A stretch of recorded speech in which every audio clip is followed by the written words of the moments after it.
दोस्तों स्वागत है आप सभी का हमारे इस वीडियो में। दोस्तों मैं गोविंद जायसवाल। दोस्तों आज का जो हमारा टॉपिक है वो है विद्युत विभव, और ये जो टॉपिक है ये क्लास 12th फिजिक्स के 3rd चैप्टर का पहला टॉपिक है। अब इस विद्युत विभव को अगर हमको समझना है तो सबसे पहले तो यहाँ पर हम इसको नॉर्मल उदाहरण लेकर इसको समझेंगे। उसके बाद में जो इसका परिभाषा है, सुटेबल परिभाषा, उस परिभाषा के माध्यम से विद्युत विभव को आसानी से समझेंगे। तो यहाँ पर हमने क्या किया है, यहाँ पर हमने दो बीकर ले लिया। एक पहला बीकर ये हो गया और दूसरा बीकर ये हो गया। अब इन दोनों बीकरों में हमने जल भरा। इस पहले वाले बीकर में हमने 50 लीटर जल भर दिए और इस दूसरे वाले बीकर में हमने 20 लीटर जल भर दिए। अब इन दोनों बीकर में जो खासियत है उस पर हम बात करते हैं। दोस्तों क्या है कि ये जो 50 लीटर वाला जो बीकर है इसकी हमने चौड़ाई को ज्यादा कर दिया, और इससे क्या हुआ कि जब हमने इसमें जल भरा तो यहाँ पर 50 लीटर जल भरने पर भी इसका स्तर कम रहा। और यहीं पर जो हमने ये 20 लीटर वाला बीकर लिया, इसका जो खासियत है वो हमने एक पतला बीकर लिया, और जब हमने ये पतला बीकर लिया तो इसमें जब 20 लीटर हमने जल भरा तो इसका स्तर कुछ यहाँ तक पहुंच गया। यानी कि हमारे कहने का मतलब क्या है कि इस वाले बीकर में 50 लीटर जल है फिर भी इसका स्तर नीचा है अर्थात कम है, और यहाँ पर 20 लीटर जल इसमें है लेकिन इसका जो स्तर है वो ऊपर तक है, अर्थात इसकी अपेक्षा इसका जो स्तर है ये ऊंचा है। तो ऐसे कंडीशन में क्या होगा कि मान लेते हैं कि ये जो दोनों बीकर हैं, इन दोनों बीकरों को आपस में जोड़ दिया जाए एक पाइप द्वारा, ये कुछ इस प्रकार से। तो जब पाइप के द्वारा इन दोनों बीकरों को जोड़ा जाएगा तो होगा क्या, होगा ये कि जो जल है वो इस वाले बीकर से इस वाले बीकर की ओर आने लगेगा। क्यों? क्योंकि यहां पर इसका स्तर क्या है, वो ऊंचा है इस वाले बीकर की अपेक्षा। इस कारण से जो जल का डायरेक्शन होगा वो किस तरफ होगा, वो इस पहले बीकर में जल आकर भरने लगेगा। और ये जल कब तक आएगा, जब तक इन दोनों बीकरों का जो स्तर है, यानी कि ये जो स्तर है ये स्तर समान ना हो जाए, तब तक ये जल इसमें आता रहेगा, और दोनों का स्तर जैसे समान हो जाएगा ये जल इसमें आना बंद हो जाएगा। इतनी बात यहाँ पर हम एक नॉर्मल भाषा से समझ सकते हैं। तो जिस प्रकार से इस जल की बात हुई, ठीक इसी प्रकार से अब हम विभव की भी बात करेंगे। मान लेते हैं कि यहाँ पर एक चालक पदार्थ है जिस पर आवेश की जो मात्रा है वो है मान लेते हैं 50 कूलम, और उसके बाद में यहाँ पर भी एक चालक पदार्थ है जिस पर जो आवेश की मात्रा है वो है 20 कूलम। अब यहाँ पर जो आवेश की मात्रा है वो ज्यादा है, यहाँ पर आवेश की मात्रा कम है। अब यहाँ पर क्या किया जाए, अगर इन दोनों चालक पदार्थों को किसी एक तार द्वारा यहाँ पर जोड़ दिया जाए, यहाँ पर इसको मैं जोड़ दे रहा हूं, ये कुछ इस प्रकार से किसी एक तार द्वारा, चालक तार द्वारा इनको जोड़ दिया जाए, तो ऐसे कंडीशन में अगर आपसे पूछा जाए कि आवेश का प्रवाह किस डायरेक्शन में होगा, अर्थात इस वाले चालक से इस वाले चालक की ओर होगा या फिर इस सेकंड चालक से इस फर्स्ट वाले चालक की ओर होगा, तो यहां पर आप इस कंडीशन में ये नहीं बता सकते कि आवेश किस डायरेक्शन में प्रवाहित होगा। क्यों? क्योंकि यहां पर क्या है, हमें इसका स्तर नहीं, जैसे यहां पर हमें स्तर पता था तब हम बता पाए कि 20 लीटर वाले जल से इस 50 लीटर वाले जल की ओर जल का प्रवाह होगा।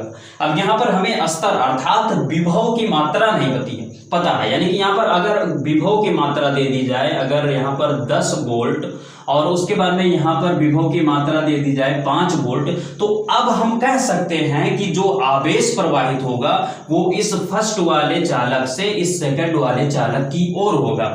यानी कि यहां से कहने का मतलब हमारा क्या निकला कि ये जो विभव होता है ये आवेश के प्रवाह के डायरेक्शन को डिसाइड करता है। यानी कि यहां से एक परिभाषा बन गया कि आवेश के प्रवाह के दिशा को निर्धारित करने वाले कारक को विभव कहा जाता है।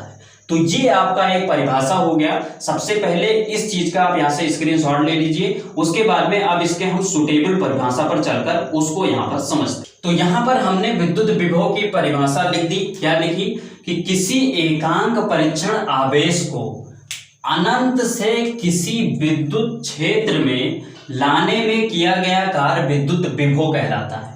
कहने का मतलब क्या है कि मान लेते हैं कि कोई एक यहां पर बिंदु आवेश प्लस Q स्थित है P बिंदु पर। अब हमको पता है कि जब कहीं पर कोई आवेश स्थित होता है तो उसके चारों ओर एक विद्युत क्षेत्र होता है। तो यहां पर हम एक विद्युत क्षेत्र कुछ इस प्रकार से यहां से बना दे रहे हैं। अब यहां पर इसके चारों ओर एक विद्युत क्षेत्र है। अब इस विद्युत क्षेत्र से अनंत दूरी पर मान लेते हैं कोई एक बिंदु यहां पर स्थित है P डैश, और इस पर एक परीक्षण आवेश Q नॉट रखा है। तो परिभाषा के अनुसार कि किसी एकांक परीक्षण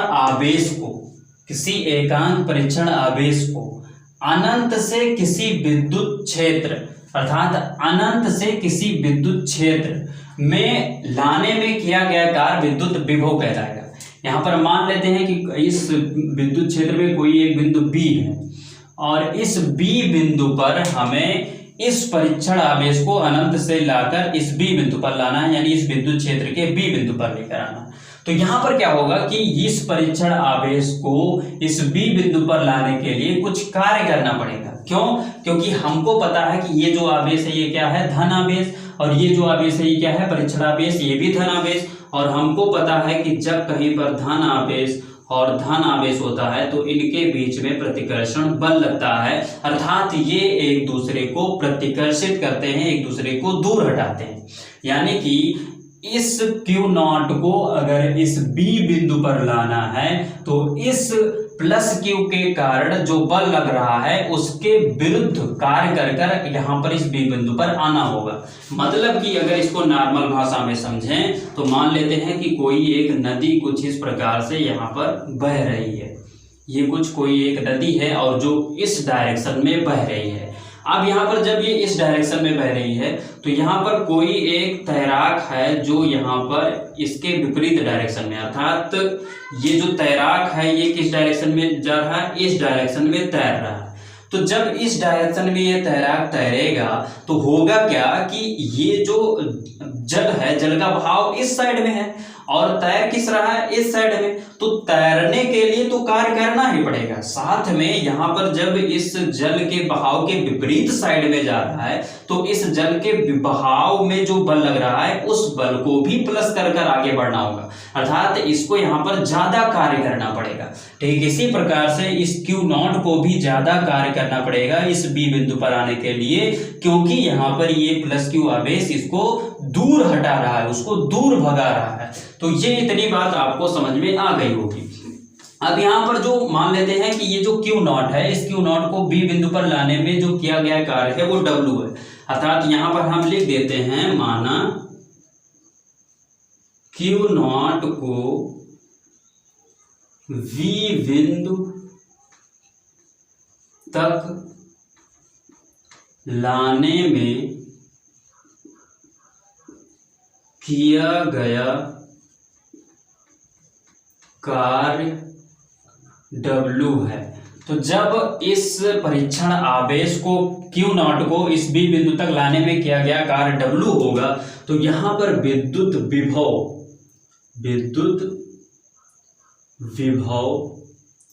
V इजिकल टू हो जाएगा W अपान Q नॉट।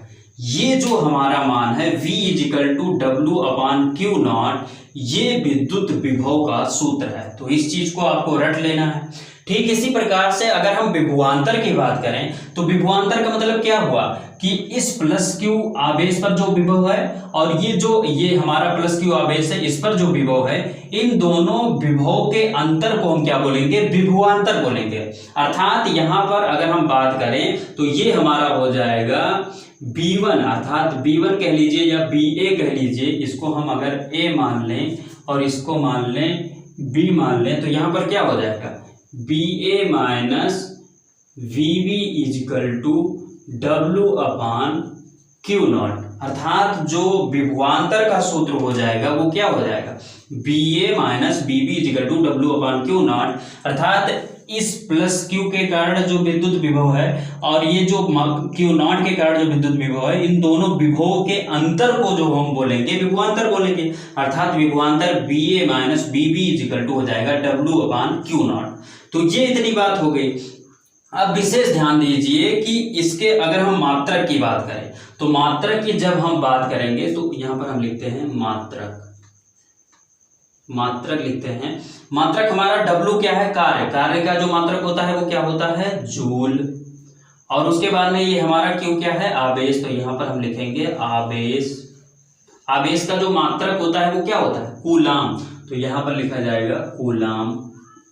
अर्थात हम इसको क्या कह सकते हैं, जो विभवांतर या फिर आपका विभव है उसका जो मात्रक होता है वो जूल प्रति कूलाम होता है। इसको और भी अगर सरल करें तो इसको हम बोलते हैं वोल्ट। अर्थात अगर जो विभवांतर होता है या जो विभव होता है उसका जो मात्रक होता है वो क्या होता है, वोल्ट या फिर जूल प्रति कूलाम। तो ये हमारा हो गया विद्युत विभव तथा विद्युत विभवांतर। दोस्तों उम्मीद करता हूं ये छोटी सी वीडियो आप सभी को अच्छी लगी होगी। वीडियो अच्छी लगी तो वीडियो को लाइक कीजिए और दोस्तों यदि आप नए हैं हमारे चैनल पर तो चैनल को सब्सक्राइब कर प्रेस कर लीजिए बेल आइकन को, जिससे कि आपको नए वीडियो का अपडेट मिलता रहे। तो दोस्तों बस यहीं पर दीजिए इजाजत। जय हिंद, वंदे मातरम।